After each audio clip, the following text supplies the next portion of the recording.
This is Gary Atensi with CNTV, and today we're in Pennsylvania. I'm here with Katona Linn Consulting. Since 2018, they've been supporting school leaders to create safe, supportive, and successful schools. I'm joined with educational coach, leader, and author. Ann, thanks so much for joining us here today. Thanks so much for having me. I'm going to start off a little bit about yourself. I mean, you're formally educated in over a half a dozen universities across multiple states, where ultimately you earned your Doctor of Education at West Virginia University. You have nearly 3 decades of multi-layer experiences in education and human services. You have worked with autism and behavior disorders. You yourself are an award-winning, most influential teacher who has now dedicated your career to helping schools and communities. Share with me a little bit how your personal journey of healing led you here today. Yeah, thanks so much for having me again. I had an accident when I was 4 years old, and within that accident, I went through the windshield, and at the time, they wouldn't allow families to stay with you in the hospital. So I was in the hospital for a week by myself. They were only able to visit for 2 hours a day. And they would ride us around in this little red wagon and sneak so that our families could sneak out. And I remember all of it. I mean, every detail. And I'm 57 now. And so it was a lot. And then when I got home, it was 1970. We didn't talk about things. We kind of ignored it and felt that, let's not talk about it. And if there are not any issues, then it's not going to be a problem. And so for me, I was an internalizer. So I kept everything in, and I was really good at hiding everything that was going on. So I spent a good portion of my life really hiding behind a variety of masks. And, with my degrees, as you mentioned, I kind of tried to prove myself often, though a lot of it, especially in the last 25 years, I've really focused more on learning about myself. I've been through a lot of different healing modalities and just have done a lot of work so that I could understand myself, so that really then I can help the kids. And the kids, I gravitated towards the kids because I got them. I understood what they were going through. What an inspiring story, and I imagine you're not alone. There's many folks I'm sure you connect with. I mean, it is one of the most rewarding environments to work in, yet it is also one of the most challenging. Will a classroom teacher in American schools today always play a huge part in the outcome of a child? Oh, absolutely. It's just one single caring adult for that child can have a huge impact. And I remember all of those teachers who helped me. And it was just the fact that they let me know that they care about me and that they saw me. That was huge. And so we don't want to underestimate that impact that can be just really tremendous for kids who may not have that at home or have been through a lot of other things. Interesting. I mean, these teachers are supporting our children, yet who is supporting and empowering our teachers? Is this where your consulting really begins? Yeah. As I was teaching and working with kids, I understood that a lot of other teachers, I had my bosses kind of ask me to do some training for my colleagues. And I was surprised. And I found out, and I also taught in higher ed, that a lot of teachers don't get training in behavior, especially, even just more recently in the last several years, we've been doing more training on just general mental health. And so classroom management behaviors, they don't get a whole lot of training in that. So I gravitated towards realizing that if I can support the adults and make sure that their well-being is taken care of and make sure that they have all the tools, then they're going to be able to better help the kids that they support. That is amazing. I mean, are you finding there are many teachers, school leaders who want to make a change for their school, but they kind of need the roadmap and support on really just how to start? Yeah, absolutely. There are a lot of different things that are going on in schools, and sometimes there's so many different initiatives, it can be really overwhelming. And a lot of teachers, don't necessarily, they don't feel comfortable dealing with behaviors. And again, they can have their own stress, their own traumas, that if they're not really aware of all of those things, they're going to have an impact. And so sometimes what I do is just really make sure I'm connecting all of the dots for them and looking at how do we make sure that what you're already doing is working, and that you have the foundational skills to then be able to be successful. And everybody's working as a team, because a lot of times teachers go into a classroom and may close the door and not necessarily have the time or the opportunity or the understanding of really how to collaborate around teaching. A lot of that has changed over the years, but it's still a big issue. Speaking of working as a team, we're talking about parents involved. As parents, are we many times unaware of the increasing mental, emotional, and behavioral health challenges that schools face each day? And is awareness really the first step for both families and school leaders? Yeah, absolutely. And a lot of times, too, is that the parents may not have had great experiences in school and don't realize that that could have been a trauma for them, and that their own experiences is influencing how they're responding to teachers. And so it's often a very adversarial relationship, which, again, makes it even more challenging for teachers, for families. These educators need not only support, but actual proactive plans that they can implement. So let's touch on some that you have developed. Let's start off with building resilient classrooms. What are they going to learn in this 9-month program? So this is one because, again, I found out, as I talked to teachers, I found out what their real problems were.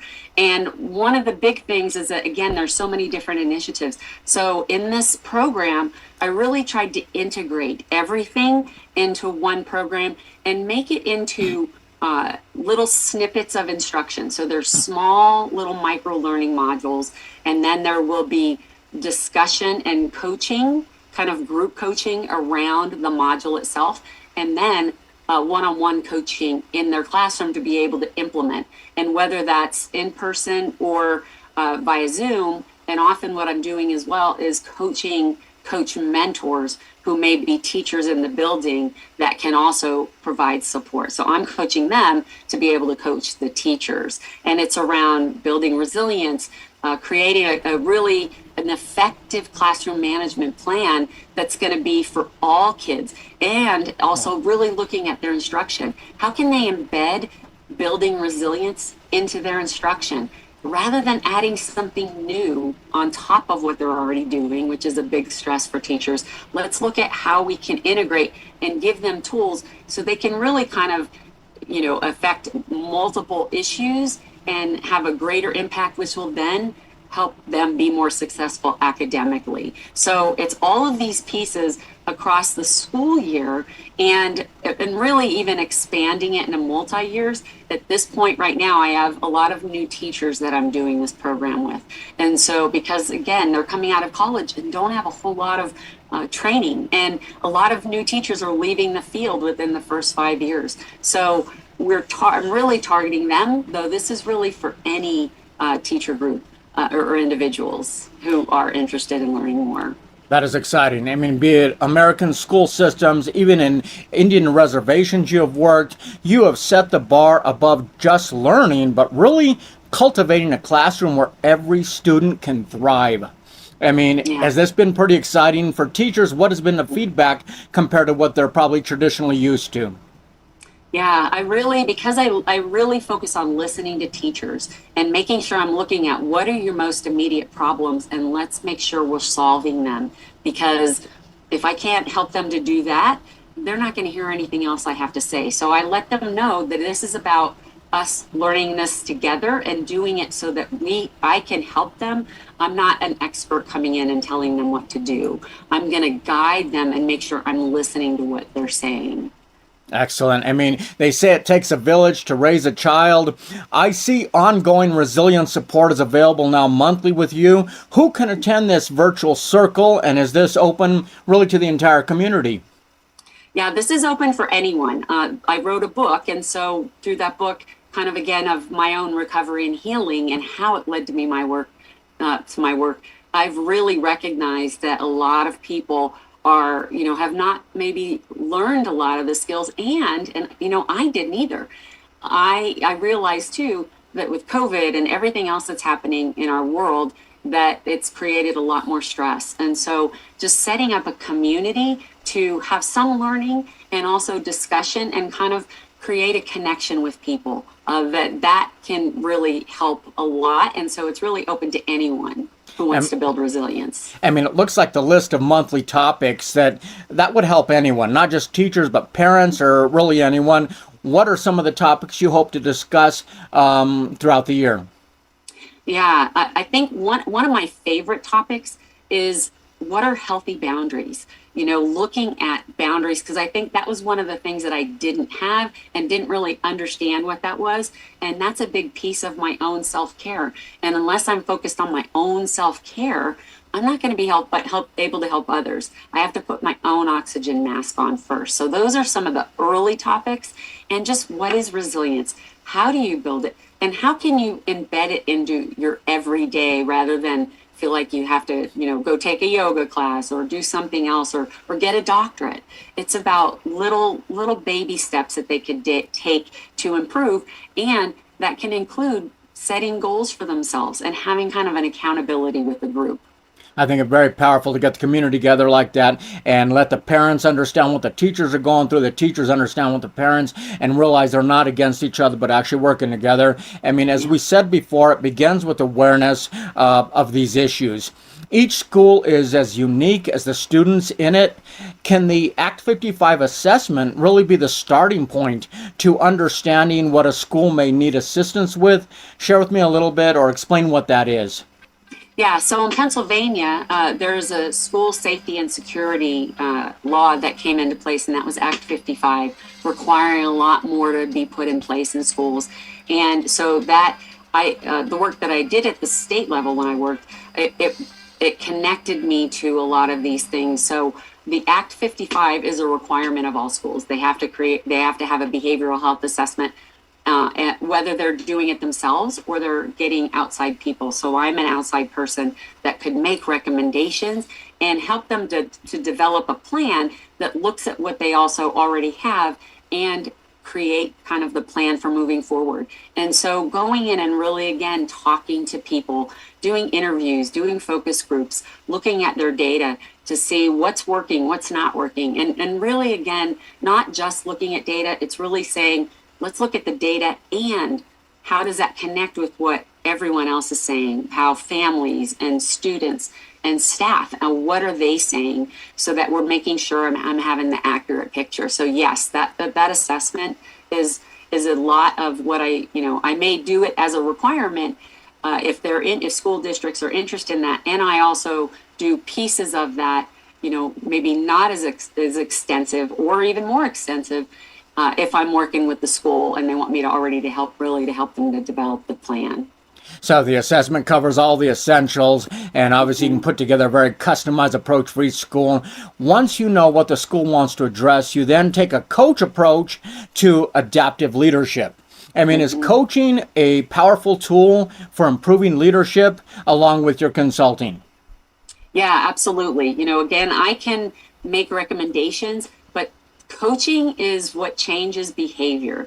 It's how can we make sure that people feel supported so that they can actually implement these things long after I'm gone.